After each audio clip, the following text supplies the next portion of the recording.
विश्वं दर्पणदृश्यमाननगरी तुल्यं निजान्तर्गतम्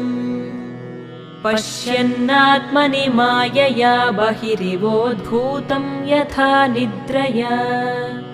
यः साक्षात् कुरुते प्रबोधसमये स्वात्मानमेवाद्वयम्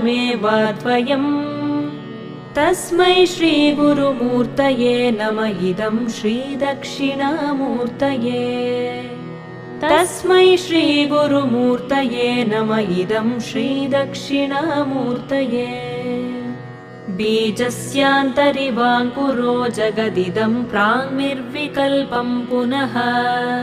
मायाकल्पितदेशकालकलना वैचित्र्यचित्रीकृतम् मायावीव विजृम्भयत्यपि महायोगी वयस्वेच्छया तस्मै श्रीगुरु